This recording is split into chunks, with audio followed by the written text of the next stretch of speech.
বিসমিল্লাহির রহমানির রহিম। আমি দেশের প্রেক্ষাপট নিয়ে একটু কথা বলতে চাচ্ছি। কথাটা হলো যে আপনার আমাদের বর্তমান সরকারের আমাদের উপদেষ্টাদের বিষয়। আপনাদেরকে ডক্টর মোহাম্মদ ইউনূস স্যারকে আমি বলতে চাচ্ছি, আপনার বয়স হলো ৮৪ বছর। জুনিয়র উপদেষ্টা হলো যে নাহিদ ইসলাম ২৬ বছর।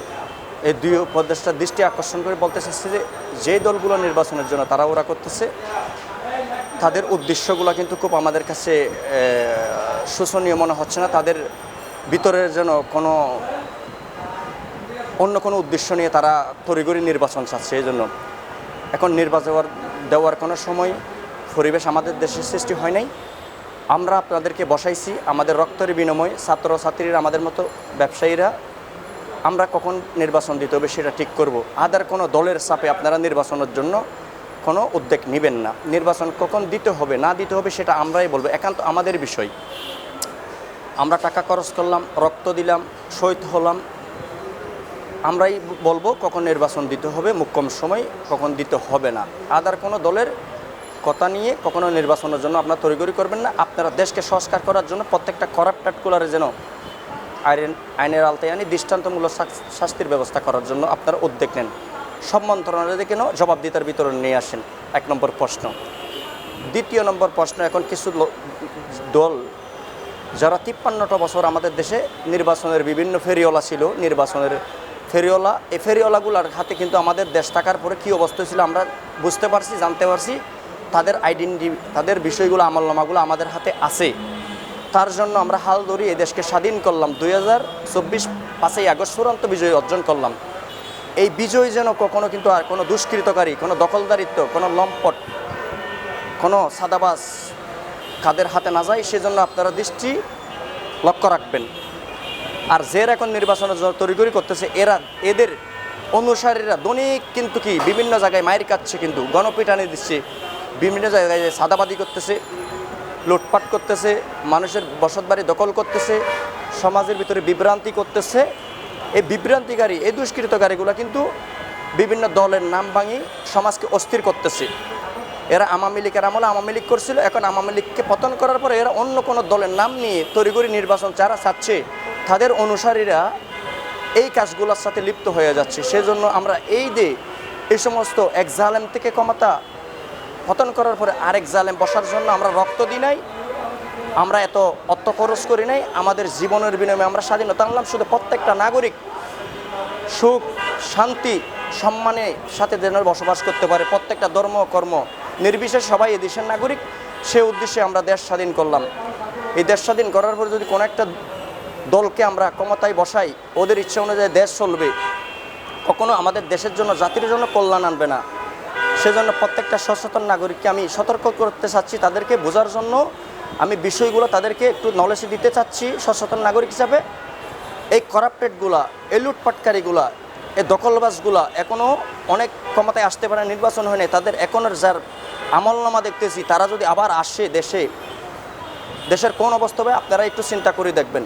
এই জন্য কখনো যে কোনো স্বৈরাচার, জুলুমবাজ, লুটপাটকারী, সাদাবাজ, মাস্তান, গুন্ডা কখনো আমাদের দেশে কোনো ক্ষমতায় আসতে না পারে। আর এমন আইন একটা তৈরি করেন আপনারা, কোনো সরকার প্রধান 2 বারের বেশি ক্ষমতায় না আসতে পারে।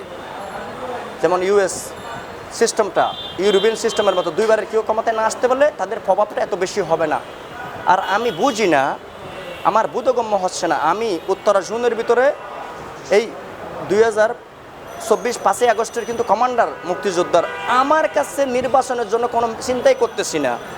আমি সুখে আছি, শান্তিতে আছি। ওরা কেন ওরা করে নির্বাচন সাথে, ওদের উদ্দেশ্যটা কি আমি বুঝতেছি না। এক্সাম্পল বলতে পারি আমি, ডক্টর মোহাম্মদ ইউনূস স্যার পৃথিবীর সবচেয়ে একটা ফেমাস ব্যক্তি, একটা ব্র্যান্ড, ওয়ার্ল্ড ব্র্যান্ড। কালকে দেখলাম 98 জন বিবৃতি দিতে বিভিন্ন বিশ্বর সিনিয়র বাগান নেতাগুলা ওনার পক্ষে আছে বলি। ওরে এই লোকটাকে সাপোর্ট না করি, যাদেরকে কেউ চিনে না, যাদের কোনো গ্রহণযোগ্যতা নাই, কেন তারা দেশ পরিচালনার দায়িত্ব নেওয়ার জন্য চাচ্ছে, তাদের উদ্দেশ্যটা কি আমি জাতির কাছে প্রশ্ন করতে চাই, তাদের উদ্দেশ্যটা কি। আর ডক্টর মোহাম্মদ ইউনূস স্যার যেগুলো সংস্কার করতেছে, এগুলো কি আপনাদের মন মজন হয় না? তেলের দাম কমাই দিচ্ছে, দুবাইতে আমাদের বাইরা গ্রেপ্তার হয়ে গেছিল, তাদেরকে ছুটাই আনলো, যেটা আওয়ামী লীগ সরকার বলে আমরা পারবো না, এই দেশের আইন অনুযায়ী তাদের শাস্তি হয়েছে, তারা জেল কাটবে 30 বছর, তারপরে দেশে আসবে। ডক্টর মোহাম্মদের সিনুসের একটা টেলিফোনের মাধ্যমে তারা কিন্তু মুক্তি করলো। ডলারের দাম সমানের পর্যায়ে আসতেছে, দেশের দ্রব্যমূল্য জিনিস নিয়ন্ত্রণে আসতেছে, আমাদের এই যে অর্থনৈতিক সচ্ছল হচ্ছে, রেমিটেন্স দিন দিন বৃদ্ধি হচ্ছে, আমাদের অবৈধ অস্ত্রগুলো সব বাতিল করে কিন্তু এখন কিন্তু অবৈধ অস্ত্রগুলো উদ্ধার করতেছে, যেগুলো করাপ্টেড ছিল সবগুলোর কিন্তু আইনার আল্লাহ আনতেছে। 15 লক্ষ সরকারি কর্মকর্তা ছিল, সবগুলোর জন্য সম্পদের হিসাব চাচ্ছে। তো এগুলা কি আপনাদের একটুও মাথায় ঢুকে না? এই কাজগুলো কি আপনারা 53 বছর করতে পারছিলেন? তো আপনাদেরকে কে চিনে? ডক্টর মোহাম্মদ ইউনূস স্যারকে পুরো পৃথিবী চিনে। আপনারা বিশ্বব্যাংকেতে লোন নিতে গেলে কিন্তু অনেক নিয়ম কানুন, অনেক আপনাদের কথাবার্তা বলি, দালাল দরিয়রে কিন্তু কি 4 বিলিয়ন 5 বিলিয়ন ডলারের জন্য কিন্তু পিছিয়ে পিছিয়ে ঘুরতে হয়। সেই বিশ্বব্যাংক, সে জাতীয় সংঘ বলতে ডক্টর মোহাম্মদ ইউনূসের জন্য আমাদের দরজা রাত দিন 24 ঘন্টা খোলা, এনি টাইম সমস্ত সাহায্যের জন্য দরজা খোলা। সেই লোকটা প্রধানমন্ত্রী থাকা, সেই দুষ্টে আমাদের দেশে থাকা, এটা কি ইম্পর্টেন্ট না? কেন আপনার কোন স্বার্থ, কোন কারণে, কোন লোভে, কোন নেশায় আপনারা ক্ষমতায় আসার চেষ্টা করতেছেন? আমার বোধগম্য হচ্ছে না। ক্ষমতায় আসার জন্য যদি চেষ্টা করতে হয়, আমার বিবেচনা, আমি নিজেকে বলতেছি না, আমার আইডেন্টিফাই চেক করবেন, উত্তরাজনে আমার ভূমিকা কী ছিল আমার চিন্তা করতে হবে। আমি আমার নেশা থাকতে হবে, আমি কারণ অনেক টাকা খরচ করলাম, অনেক ছাত্রছাত্রী নিয়ে আন্দোলন করলাম, হয়তো আমি এই সময় খবরে থাকতে পারতাম।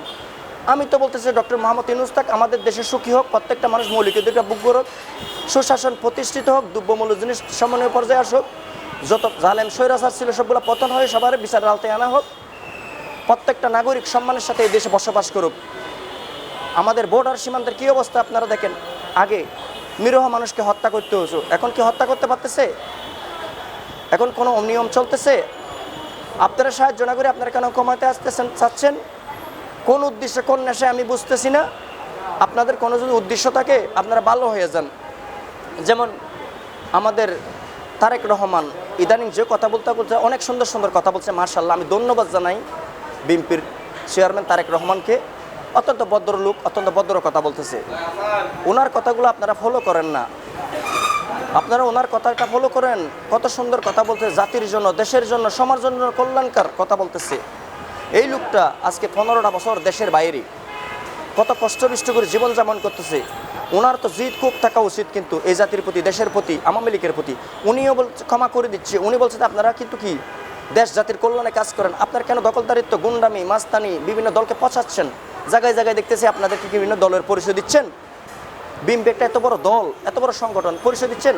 আপনারা জায়গায় জায়গায় কিন্তু লাঞ্ছিত, বঞ্চনা হচ্ছে, কিন্তু আপনাদের জন্য আমরাই মুখ দেখাইতে পারতেছি না। আওয়ামী লীগের একই রূপ আপনারা কিন্তু আগাচ্ছেন। এগুলো না করিয়েন, এগুলোর জন্য আপনারা দূরে থাকেন। আল্লাহ আমাদের কল্যাণ করুক। এখানে আমার বক্তব্য শেষ করলাম। আসসালামু আলাইকুম।